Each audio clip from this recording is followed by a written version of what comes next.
Concept academy. मेरा नाम रवि। मैं आपके लिए मैथमेटिकल कंटेंट और साथ ही साथ केवीएस की अपडेट लेके आते हैं। तो जो नए हैं मैं उन्हें एक बार बता देता हूँ। हमारा डे 3 चल रहा है केवीएस पीआरटी का इंग्लिश सेक्शन में, जिसमें हम आपको 4 से 5 नंबर दिलाएंगे और ये प्रूफ भी करेंगे, ठीक है ना। तो मुझे बताने की जरूरत बिल्कुल भी नहीं है कि वो कैब आपके पेपर में क्या इंपॉर्टेंस रखता है, ठीक है ना। तो चलो स्टार्ट करते हैं। तो अगला रूट वर्ड है मीटर।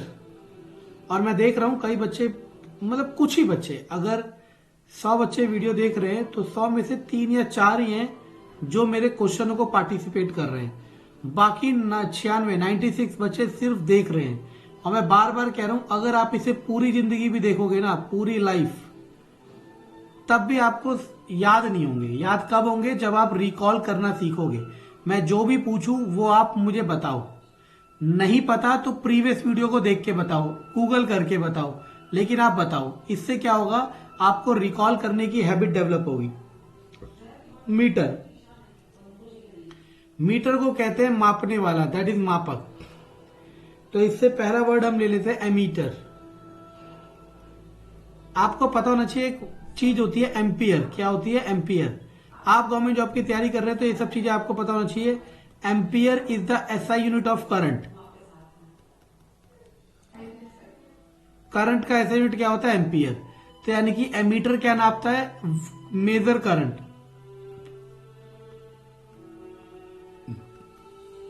दूसरा उसे कहते हैं वोल्ट मीटर। एक टर्म होती है वोल्टेज। क्या होती है? वोल्टेज।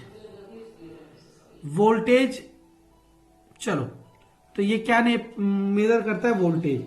Measure voltage. एक होता है एल्टीमीटर। एल्टीट्यूड सुना है ना एक वर्ड? एल्टीट्यूड, जिसे हम हाइट कहते हैं। तो बस एल्टीमीटर विच मेजर हाइट।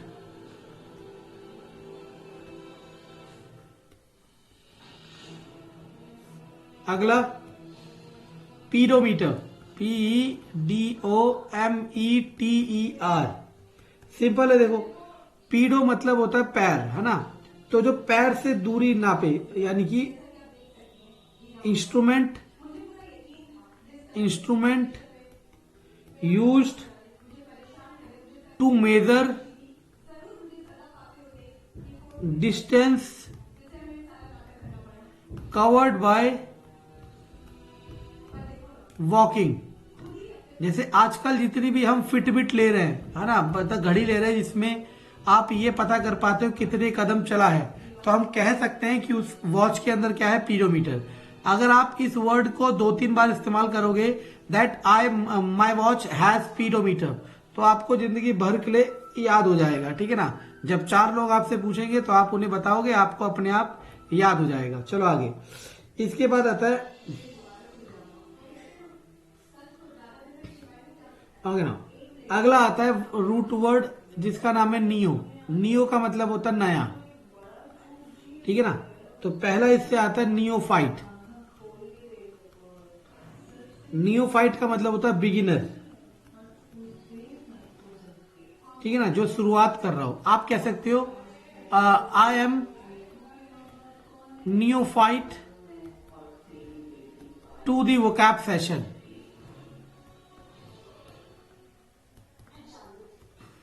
ठीक है ना, कि पहली बार स्टार्ट कर रहे हैं, अभी शुरुआत से कर रहे हैं।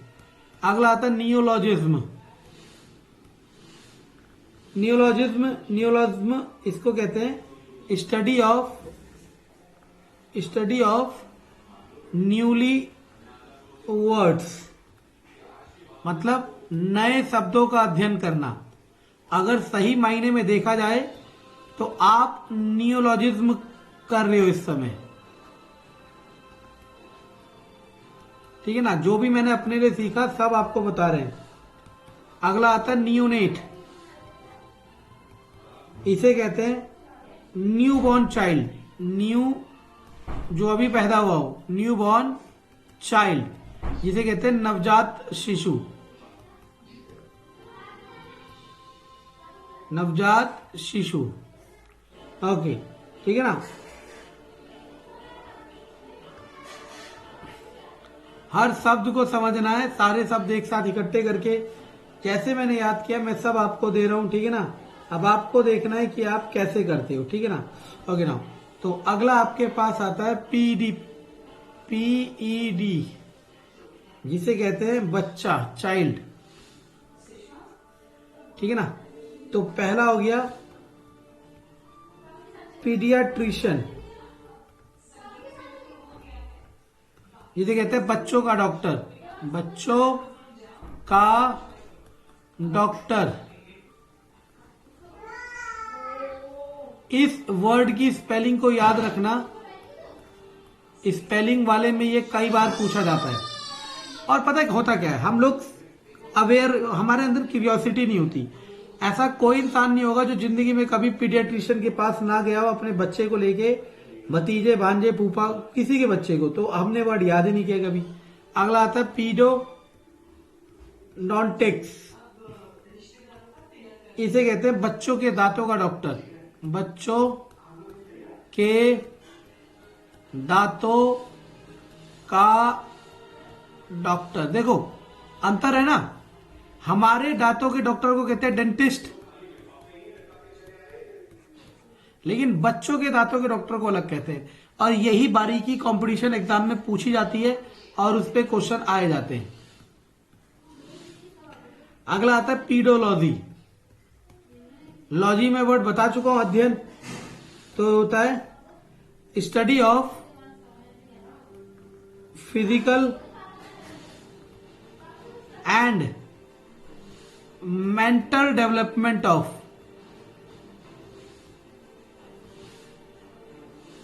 चिल्ड्रन, ठीक है ना। पीडोलॉजी, पीड मतलब बच्चे, लॉजी मतलब स्टडी, बच्चों की स्टडी। और क्या स्टडी करेंगे, पूरी स्टडी करेंगे। अब ये थोड़ा ना कि सिर्फ पहली वाली स्टडी करेंगे, ठीक है ना। चलो आज के क्वेश्चन है कमेंट में जो आपको मुझे बताने, और मैं बार बार कह रहा हूं पार्टिसिपेट करो। पहला क्वेश्चन है पॉलीएंड्री, दूसरा क्वेश्चन है पॉलीगैमी, तीसरा क्वेश्चन है पैनेसिया, चौथा क्वेश्चन है क्रॉनिक, पांचवा क्वेश्चन है क्रॉनिक, पांचवा क्वेश्चन है पैंथिज्म। ये 5 का आंसर मुझे कमेंट में चाहिए, ठीक है ना। मैं बार बार कह रहा हूं, अभी आप सीरियसली नहीं ले रहे हो। देखो होता क्या है, अभी आप इंतजार कर रहे हो किस दिन रिक्रूटमेंट नोटिस निकलेगा, और तब आप सोच रहे हो आप स्टार्ट करोगे। और एक बच्चा जो अभी से स्टार्ट कर रहा है वो आपसे इतने दिन आगे होगा, कम से कम 3 महीने आगे होगा, ठीक है ना। तो अभी भी कह रहा हूं समय है, लेकिन पता नहीं कब सीखोगे। चलो ठीक है, ओके। तो अगला रूट वर्ड हम आते हैं theo. Next word root word is theo. Theo का मतलब होता है गॉड, इसे हम लोग कहते हैं ईश्वर, ठीक है ना। तो पहला आता है थियोलॉजी। देखो आसान है ना, लॉजी मतलब स्टडी, थियो मतलब गॉड। तो इसमें आ जाएगा स्टडी ऑफ गॉड और रिलीजन, कि धर्म या भगवान का अध्ययन। ये देखा ना आपने, कई फॉरेनर्स इस्कॉन टेम्पल वगैरह में हमारे धर्म को स्टडी कर रहे हैं, they are doing it theology. हो सकता है ये कोर्स भी होता हो बाहर देश में। थियोक्रेसी,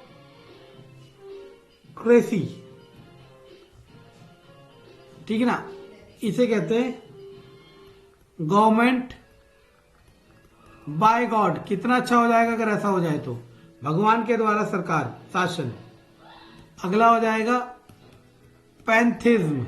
ओहो, ये तो मैंने दोबारा लिखा था, कोई बात नहीं, जरूरी नहीं है कि एग्जैक्टली थियो ही आए हर बार। यहां भी थियो आ रहा है, यहां भी थियो आ रहा है, लेकिन यहां पे थी आ रहा है क्योंकि वो जैसे हिंदी में संधि विच्छेद होते हैं ना, उसका प्रोनाउंसिएशन चेंज हो जाता है, तो ऐसे हो जाता है। तो ये तो हम कर ही चुके हैं। अगला आता है मोनोथिज्म। ये तो आसान है ना, मोनो मतलब एक, the worship of one God, किसी एक भगवान की पूजा करना, ठीक है ना। चलो अब जो रूट वर्ड आ रहा है वो मेरे लिए बहुत अच्छा लगता है क्योंकि उसमें कंफ्यूजन बहुत होती है। तो नेक्स्ट रूट वर्ड है ओनियम या ऑयम कहते हो, जैसे भी आप कहो, इसे नाम कहते हैं, ठीक है ना। तो पहला इससे वर्ड आता है स्यूडो, स्यूडो, स्यूडो, ठीक है ना। इसकी स्पेलिंग याद रखना। यहां पे जो वर्ड स्यूडो आ रहा है इसका मतलब होता है नकली समझ लो, ठीक है ना, मतलब एपरेंट, ठीक है ना। तो इसका नाम हो जाएगा झूठा नाम। क्या हो जाएगा? झूठा नाम, है ना, बहुत क्रिएटिव। दूसरा, ये भी अपने आप में एक रूट वर्ड है, आएगा आगे। अगला आता है एंटोनिम। आपने एक वर्ड सुना होगा एंटी। एंटी का मतलब होता है अगेंस्ट, मतलब उल्टा। तो इसका मतलब हो जाएगा अपोजिट मीनिंग।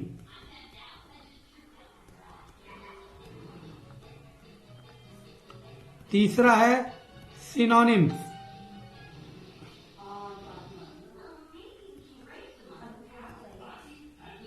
इसका मतलब है सेम मीनिंग।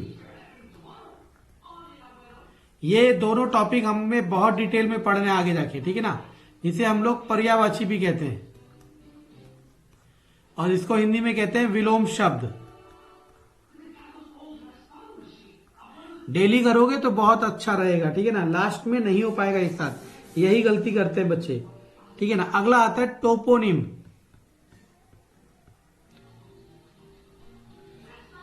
ओके, ये होता है जगह के नाम से उत्पन्न शब्द, word derived from name of place.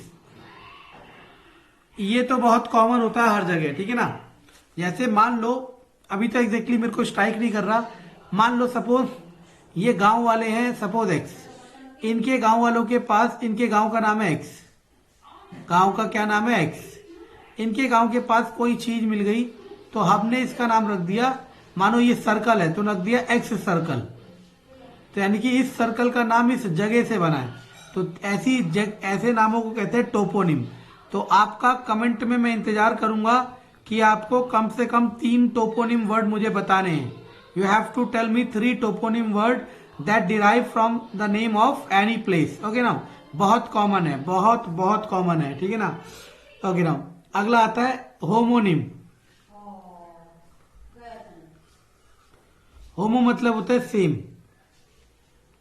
ठीक है ना। और लेकिन सेम किसमें? साउंड में। तो इसमें होता है वर्ड विद सेम स्पेलिंग और साउंड, जिनका साउंड या स्पेलिंग सेम होता है उसे क्या कहते हैं? होमोनिम कहते हैं। आपको मुझे 5 एग्जाम्पल बताने हैं होमोनिम के, बहुत आसान है, ठीक है ना। कई वर्ड होते हैं जिनका मतलब अलग अलग होता है लेकिन उनकी स्पेलिंग सेम होती है या फिर उनका प्रोनाउंसिएशन मतलब साउंड उनका सेम होता है। You have to tell me 5 example of homonyms on comment. अगर आप इसे डेली हैबिट का यूज कर लेंगे जो मैं होमवर्क दे रहा हूं, और साथ ही साथ कमेंट में लिखेंगे और साथ ही साथ एक कॉपी में नोटबुक में लिखते रहेंगे, तो आपके पास इतना कंटेंट हो जाएगा कि आपको और जरूरत नहीं पड़ेगी।